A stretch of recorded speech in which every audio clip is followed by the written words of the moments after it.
ಮುಂಬೈಯಲ್ಲಿ ಭೀಕರ ಘಟನೆ. ತಲೆಯಲ್ಲಿ ಮಚ್ಚು ಸಿಲುಕಿದ್ದರೂ ತಾನೇ ಆಸ್ಪತ್ರೆಗೆ ಬಂದ ಯುವಕ. ದೇಶದ ಆರ್ಥಿಕ ರಾಜಧಾನಿ ಮುಂಬೈನಲ್ಲಿ ಕಾನೂನು ಸುವ್ಯವಸ್ಥೆ ಬಗ್ಗೆ ಆತಂಕ ಮೂಡಿಸುವ ಭೀಕರ ಘಟನೆಯೊಂದು ನಡೆದಿದೆ.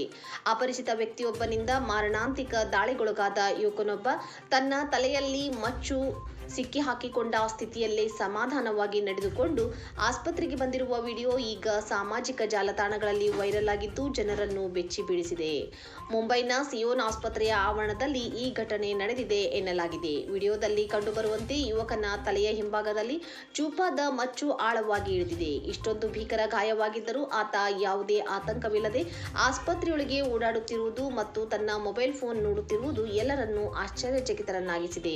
ಪ್ರಾಥಮಿಕ ಮಾಹಿತಿಯ ಪ್ರಕಾರ ಬೀದಿಯಲ್ಲಿ ಜಗಳ ಅಥವಾ ವೈಯಕ್ತಿಕ ದ್ವೇಷದ ಹಿನ್ನೆಲೆಯಲ್ಲಿ ಈ ದಾಳಿ ನಡೆದಿದೆ ಎಂದು ಶಂಕಿಸಲಾಗಿದೆ. ಅಪರಿಚಿತ ಹಲ್ಲೆಕೋರನು ಮಚ್ಚಿನಿಂದ ತಲೆಗೆ ಬಲವಾಗಿ ಏಟು ನೀಡಿದ್ದು, ಅದು ತಲೆಯಿಂದ ಹೊರಬರದೆ ಅಲ್ಲಿಯೇ ಸಿಲುಕಿಕೊಂಡಿದೆ. ಘಟನೆಯ ನಂತರ ಆತ ಯಾರಿಗೂ ಕಾಯದೆ ತಾನೇ ಸ್ವತಃ ಆಸ್ಪತ್ರೆಗೆ ಚಿಕಿತ್ಸೆಗಾಗಿ ಬಂದಿದ್ದಾನೆ. ಮುಂಬೈನ ಬೀದಿಗಳಲ್ಲಿ ಇತ್ತೀಚಿನ ದಿನಗಳಲ್ಲಿ ಸಣ್ಣ ಪುಟ್ಟ ವಿಷಯಗಳಿಗೆ ಮಾರಕಾಸ್ತ್ರಗಳಿಂದ ಹಲ್ಲೆ ನಡೆಸುವ ಪ್ರಕರಣಗಳು ಹೆಚ್ಚುತ್ತಿವೆ. ಈ ವಿಡಿಯೋ ವೈರಲ್ ಬೆನ್ನಲ್ಲೇ ಸಾರ್ವಜನಿಕ ಸುರಕ್ಷತೆಯ ಬಗ್ಗೆ ನಾಗರಿಕರು ತೀವ್ರ ಆತಂಕ ವ್ಯಕ್ತಪಡಿಸಿದ್ದಾರೆ. ಇಷ್ಟು ದೊಡ್ಡ ಗಾಯವಾದರೂ ಆತ ಪ್ರಜ್ಞೆ ತಪ್ಪದೆ ನಡೆದಾಡುತ್ತಿರುವುದು ಪವಾಡವೇ ಸರಿ. ಆದರೆ ಮುಂಬೈನಲ್ಲಿ ಈ ರೀತಿ ಸಾರ್ವಜನಿಕವಾಗಿ ಹಲ್ಲೆ ನಡೆಯುತ್ತಿರುವುದು ಆತಂಕಕಾರಿ ಎಂದು ನೆಟ್ಟಿಗರು ಕಮೆಂಟ್ ಮಾಡುತ್ತಿದ್ದಾರೆ. ಸದ್ಯ ಪೊಲೀಸರು ಘಟನಾ ಸ್ಥಳದ ಸಿಸಿಟಿವಿ ದೃಶ್ಯಾವಳಿಗಳನ್ನು ಪರಿಶೀಲಿಸುತ್ತಿದ್ದು, ಹಲ್ಲೆ ನಡೆಸಿದ ಆರೋಪಿಯ ಪತ್ತೆಗೆ ಬಲೆ ಬೀಸಿದ್ದಾರೆ.